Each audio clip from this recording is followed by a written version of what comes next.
नमस्कार, अपना उत्तराखंड देख रहे हैं आप। मैं हूं आपके साथ शीनम शर्मा। चंपावत उपचुनाव में सीएम पुष्कर सिंह धामी आज भी धुआंधार प्रचार करते हुए नजर आएंगे। आज सीएम धामी बेलटाक, बदौन और छतार गांव में जनसभा करेंगे। इसके साथ ही सीएम धामी चंपावत में एक रोड शो भी करेंगे। तो आज धुआंधार प्रचार जारी रहने वाला है पुष्कर सिंह धामी का।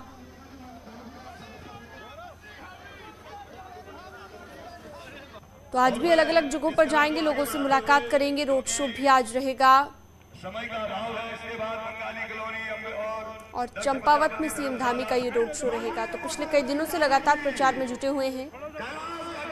पुष्कर धामी की पत्नी गीता धामी भी लगातार चुनाव प्रचार में उनकी मदद कर रही है। और आज भी सीएम धामी चुनाव प्रचार करते नजर आएंगे। रोड शो आज एक रहने वाला है।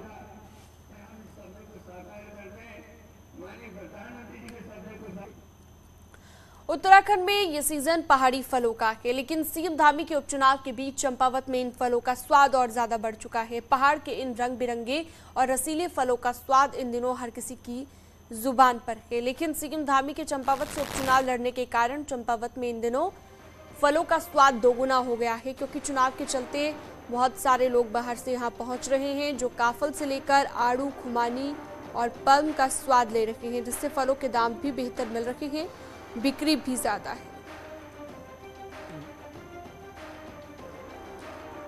अच्छी डिमांड है, अच्छी फसल है। गांव लोग जो आते हैं यहाँ पर, लेडीज लोग आते हैं, काश्तकार लोग आते हैं, बेचते हैं उनसे।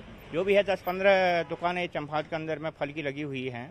सब लोगों का रोजगार चल रहा है। अच्छे पटलक लोग आ रहे हैं। कि इस बार दिख रहा है कि बहुत बढ़िया माहौल दिख रहा है धामी जी का यहाँ पर, और इधर पर माल भी बहुत असर बिक रहा है। और पिछले साल तक जो एक कुंटल भी काफुल नहीं बिकता था, और इस बार जो हम देख रहे हैं 2, 2.5, 3 कुंटल तक काफुल बिक जा रहा है। बहुत बढ़िया माहौल बन रहा है, और बड़े बड़े वीआईपी लोग और अच्छे लोग, नेता लोग आ रहे हैं और काफुल ले जा रहे हैं, और अच्छे रेट में, कम रेट में ले जा रहे हैं। इस बार थोड़ा दुकानदारी में फर्क पड़ा है। बहुत दुकानदारी काफ़ी थोड़ी बड़ी हुई है, क्योंकि बाहर से आने वाले बाहर से लोग आ रहे हैं, तो इस वजह से थोड़ा बहुत पॉपुलेशन बढ़ा हुआ है।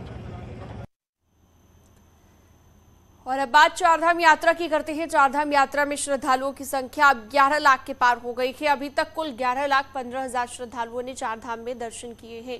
सबसे ज्यादा अभी तक केदारनाथ धाम में 3,73,000 श्रद्धालुओं ने दर्शन किए हैं। वहीं बद्रीनाथ धाम में 3,63,000 श्रद्धालु पहुंचे हैं, जबकि गंगोत्री धाम में 2,11,000 और यमुनोत्री में 1,56,000 श्रद्धालुओं ने दर्शन किए, जबकि हेमकुंड साहिब में अभी तक 10,300 श्रद्धालु पहुंचे हैं।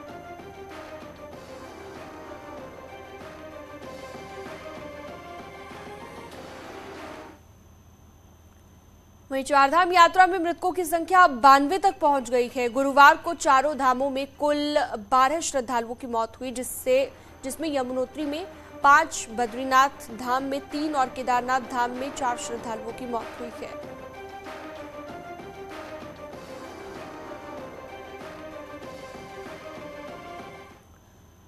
कोरोना की वजह से 2 साल बाद हो रही चारधाम यात्रा में 25 मई तक 80 लोगों की मौत हो चुकी है, जबकि गुरुवार को भी 12 श्रद्धालुओं की मौत हुई। इतनी मौत क्यों हो रही है, स्वास्थ्य विभाग के पास इसका कोई जवाब नहीं है।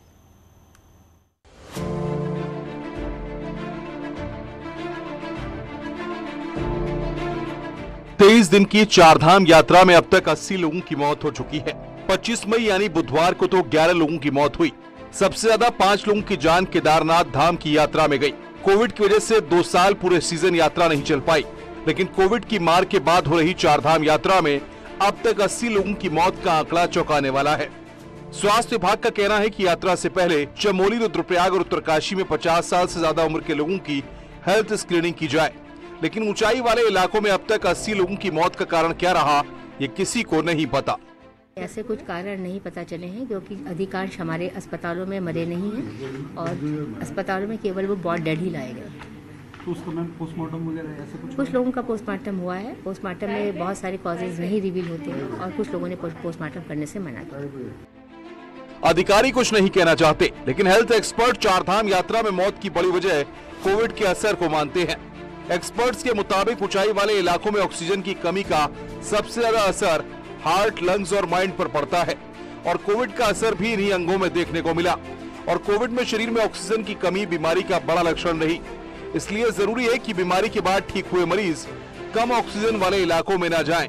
लोग क्या करते हैं कि जो हमेशा शहरों में रहे हैं, दूषित वातावरण में रहे हैं, जिन्होंने चलना फिरना बहुत कम किया हुआ है, एक्सरसाइज नहीं करते हैं, वो एकदम से जो है चढ़ाई चढ़ने लगते हैं बस से उतरते ही।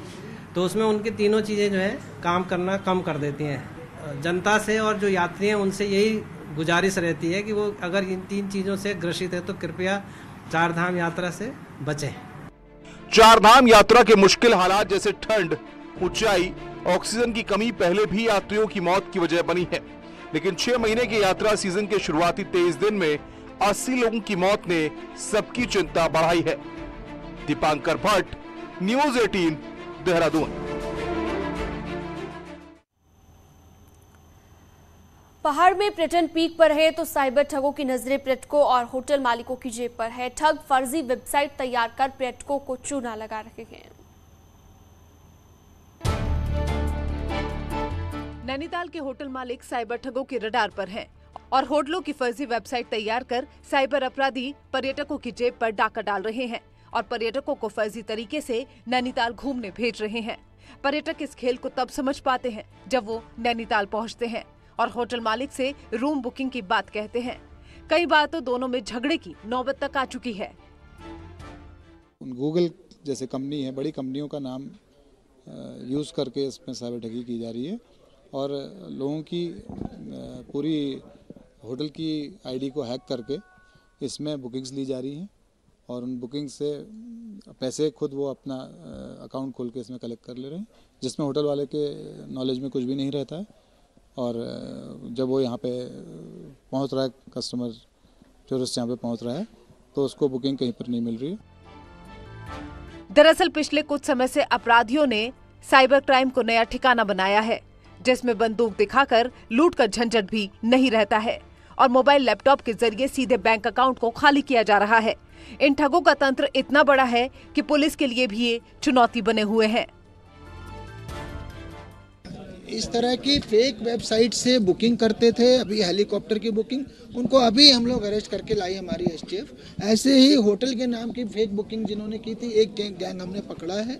आगे भी हम इस कार्रवाई को जारी रखेंगे, पर लोगों को भी इसमें अलर्ट होने की ज़रूरत है कि वो इस तरह का बहुत सारे सिस्टम हो सकते हैं जहाँ जानने के कि ये रियल है कि फेक हैं ये लोग, तो वो भी थोड़ा अलर्ट होकर के अपनी बुकिंग कराएं। यदि आप भी ऑनलाइन शॉपिंग या फिर होटल की बुकिंग करते हैं तो सावधानी से करें, क्योंकि आप भी साइबर ठगों के चंगुल में फंस सकते हैं। नैनीताल में होटल मालिक से लेकर पर्यटक तक इससे परेशान हैं। न्यूज़ 18 के लिए नैनीताल से वीरेंद्र बिष्ट की रिपोर्ट। उत्तरकाशी में यमुनोत्री हाईवे डबरकोट के पास बोलेरो गाड़ी दुर्घटनाग्रस्त हो गई और इस गाड़ी के साथ जो हादसा हुआ इसमें 3 लोगों की मौके पर ही मौत होने की खबर है। मरने वालों में 2 पुरुष और 1 महिला बताए जा रहे हैं और कहा यह भी जा रहा है कि गाड़ी में 4 बच्चे समेत कुल 13 लोग सवार थे। यमुनोत्री धाम की यात्रा पर ये जा रहे थे। सभी श्रद्धालु महाराष्ट्र के रहने वाले हैं और हादसे की जानकारी मिलने पर 108 एम्बुलेंस, फायर सर्विस, एसडीआरएफ और पुलिस मौके पर पहुंची। 10 घायलों को खाई से बाहर निकालकर सड़क तक पहुंचाया गया। इसके बाद इन लोगों को सीएचसी बड़कोट भर्ती कराया गया।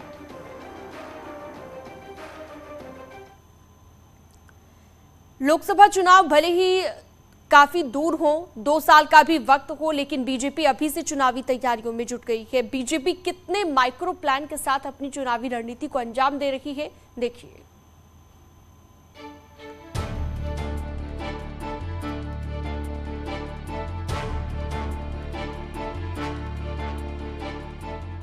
केंद्र की बीजेपी सरकार के दूसरे टर्म को 30 मई को 3 साल पूरे होने जा रहे हैं, लेकिन बीजेपी अभी से केंद्र में तीसरी बार भी भगवा लहराने की तैयारियों में जुट गई है। शुरुआत बूथ लेवल से हो रही है। टारगेट पर उन बूथों को लिया गया है जहां लोकसभा चुनाव और हालिया विधानसभा चुनाव में बीजेपी अच्छा परफॉर्म नहीं कर पाई। उत्तराखंड में भी हर विधायक को ऐसे 25 बूथ और सांसद को 100 बूथों का जिम्मा सौंपा गया है। विधायक इसके लिए 10 लोगों की एक टीम बनाएंगे और इस टीम के सुपरविजन के लिए भी 3 लोगों की एक कमेटी होगी। हम बूथ की हमारी जो रचनाएं हैं वो ठीक होती रहे, इसके लिए राष्ट्रीय स्तर पर बार बार राष्ट्रीय अध्यक्ष जी हम सबका मार्गदर्शन करते हैं और उसी के लिए भी ये इस प्रकार का आयोजन था। विधायक और सांसद हारे हुए इन बूथों को जिताने की अपनी जिम्मेदारी से किसी भी सूरत में बच नहीं पाएंगे। हाईकमान ने एक ऐप के जरिए इसकी रियल टाइम मॉनिटरिंग की व्यवस्था की है। विधायकों को इस ऐप पर ऑनलाइन बूथों की प्रोग्रेस रिपोर्ट भरनी होगी। चुनाव चाहे नगर निकायों के हों, पंचायतों के हों या फिर लोकसभा के, यही बूथ विधायकों सांसदों की परफॉर्मेंस तय करेंगे।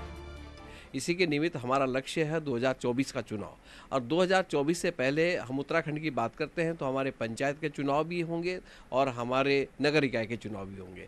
और हमारा लक्ष्य अभी वहाँ पर है, स्टैंड करता है कि जहाँ जिन बूथों पे हम कमज़ोर रहे हैं, जिन बूथों को हम नहीं जीत पाए, उन बूथों का हमारा लक्ष्य होगा कि उन बूथों में कैसे हम उभर करके आए।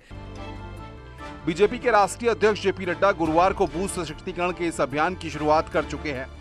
पार्टी सूत्रों की माने तो 2019 के लोकसभा चुनाव के आंकड़ों का एनालिसिस कर बीजेपी ने देश भर में ऐसे 75,000 बूथ चिन्हित किए हैं। इनमें 3,000 से ज्यादा बूथ उत्तराखंड के भी शामिल हैं। देहरादून से न्यूज़ 18 के लिए सुनील नवप्रभात की रिपोर्ट। देश में इन दिनों मंदिर, मस्जिद और लाउडस्पीकर को लेकर बहस छिड़ी है। ऐसे में उत्तराखंड हाईकोर्ट ने हरिद्वार जिले के धनपुरा गांव में 3 मस्जिद और 2 मंदिरों के लाउडस्पीकरों से हो रही ध्वनि प्रदूषण को रोकने का आदेश हरिद्वार जिला प्रशासन को दिया है। देखिए।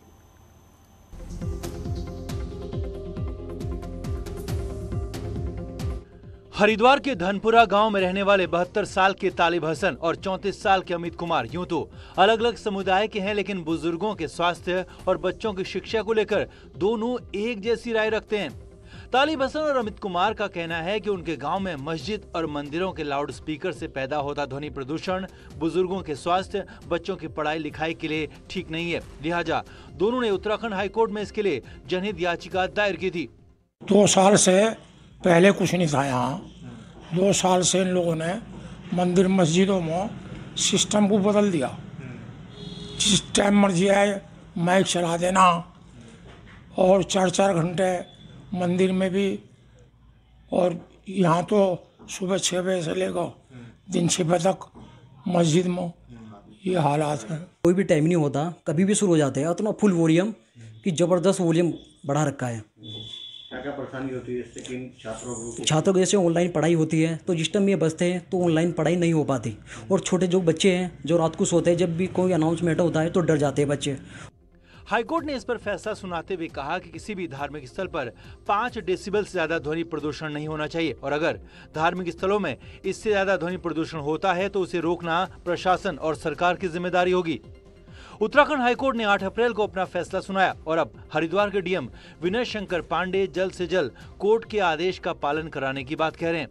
इसको काफ़ी गंभीरता से लिया गया है, और मैंने सब डिविजनल मजिस्ट्रेट को बता दिया है कि चूँकि माननीय उच्च न्यायालय का आदेश है तो इसका अक्षरशः पालन होना चाहिए। तो मैं उम्मीद करता हूँ कि 1-2 दिन में इसके अनुपालन आख्या हम लोग प्रेषित करेंगे।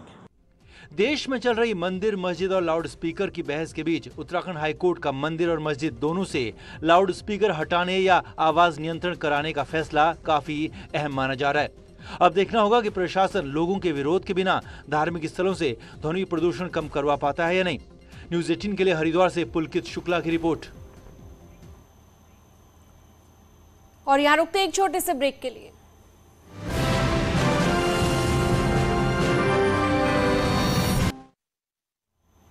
स्वागत है आपका ब्रेक के बाद। चंपावत उपचुनाव को लेकर सीएम धामी तूफानी प्रचार कर रहे हैं, जिसके तहत आज बनबसा में शाम को पूर्व सैनिक सम्मेलन होगा, जिसमें सीएम धामी और सैनिक कल्याण मंत्री गणेश जोशी संबोधित करेंगे। ये कार्यक्रम शहीद उत्तमचंद विद्या मंदिर विद्यालय में होना है।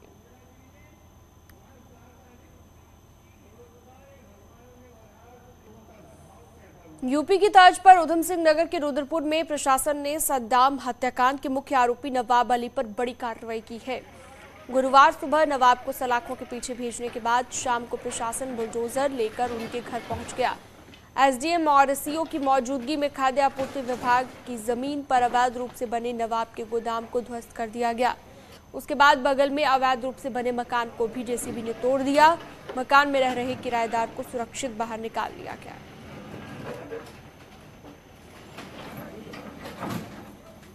विभाग द्वारा रीजनल फूड कंट्रोलर को आवंटित ये भूमि थी, जिसमें कुछ व्यक्तियों के द्वारा अवैध तरीके से अतिक्रमण करके और यहाँ पर निर्माण किया गया था। उसी के संदर्भ में आज एसडीएम साहब के नेतृत्व में और कंसर्न डिपार्टमेंट के नेतृत्व में पुलिस बल भी आया था, जिसमें इस अवैध अतिक्रमण को हटाया गया। हरिद्वार में बदमाशों के हौसले इतने बुलंद है कि वो पुलिस वालों पर भी हमला करने से बाज नहीं आ रहे। बुधवार देर रात को गश्त कर रहे 2 सिपाहियों पर बदमाशों ने जानलेवा हमला कर दिया। संदिग्धों से पूछताछ के दौरान ये हमला किया गया है। सिपाही रानीपुर कोतवाली इलाके के शिवालिक नगर में गश्त कर रहे हैं और हमले का सीसीटीवी फुटेज भी सामने आया है।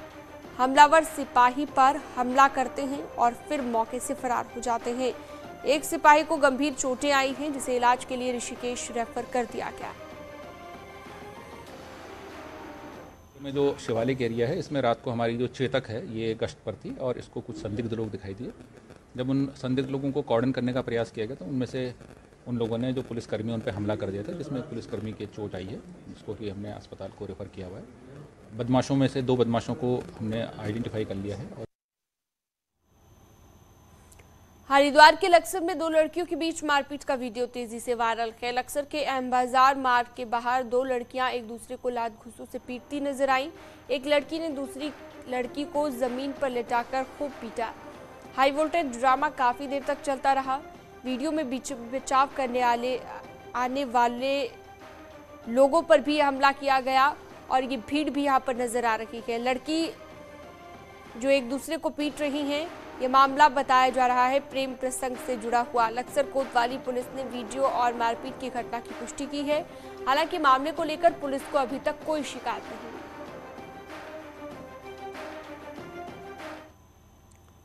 इन दिनों हाथियों की आपसी लड़ाई का भी एक वीडियो वायरल हो रहा है। वीडियो हरिद्वार वन प्रभाग की श्यामपुर रेंज का बताया गया, जिसमें 2 नर हाथी आपस में संघर्ष करते नजर आए।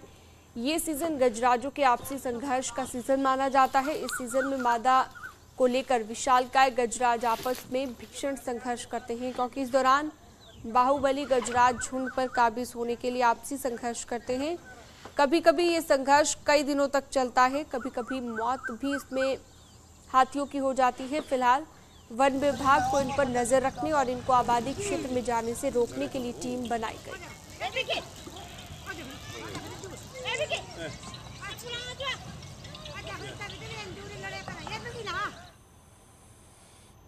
उत्तरकाशी के पास कुटेटी वैद्य मंदिर में स्वामी वेदानंद वेद स्कूल खोला गया है। शिक्षा मंत्री धन सिंह रावत ने वेद स्कूल का उद्घाटन किया। इस मौके पर बागपत सांसद सत्यपाल सिंह भी मौजूद रहे। कुटेटी वेद मंदिर राज्य का पहला वेद स्कूल है, जिसमें वेद की शिक्षा दी जाएगी। पौराणिक शिक्षा व्यवस्था को भी यहाँ लागू किया जाएगा और जल्द ही अन्य वेद स्कूल खोलने का ऐलान किया गया है। और हम भी नई शिक्षा नीति में अपने सिलेबस में वेद, रामायण, महाभारत सबको ला रहे हैं। और अब हमारे जो दिक्कत थी कि हमको वेदों के जो टीचर थे वो नहीं मिल पा रहे थे, लेकिन अब यहाँ से वेद विद्यालय शुरू हो गया तो निश्चित रूप से हमको लेक्चरर भी मिल जाएंगे, टीचर भी मिल जाएंगे। पिथौरागढ़ में भारत और नेपाल को जोड़ने वाले 2 इंटरनेशनल पुलों का उद्घाटन हो गया है। झूला पुलों के बनने से दोनों मुल्कों के नागरिकों को खासी राहत मिलेगी। ये दोनों पुल धारचूला तहसील के तीतरी और एलागाड में बने हैं। नेपाल सरकार ने दोनों पुलों को बनाया है। पुलों के उद्घाटन होने के साथ ही दोनों मुल्कों ने अपनी अपनी तरफ सुरक्षा बलों की तैनाती कर दी है। उद्घाटन के मौके पर दोनों मुल्कों के अधिकारी मौजूद रहे। दोनों पुल महाकाली नदी पर बनाए गए हैं। गया है और नेपाल एडमिनिस्ट्रेशन की तरफ से जो बनाए गए हैं वो दोनों क्षेत्रों के नागरिकों को आने जाने में सुविधा के लिए महत्वपूर्ण भूमिका निभाएंगे दोनों के दोनों ब्रिजेस। और इस पर एसएसबी और आर्म्ड पुलिस फोर्स जो नेपाल की उनको तत्काल तैनात करते हुए इसका जो आवागमन है उसे तेज़ी से स्टार्ट किया गया। और एक छोटे से ब्रेक के लिए यहाँ पर रुकना होगा।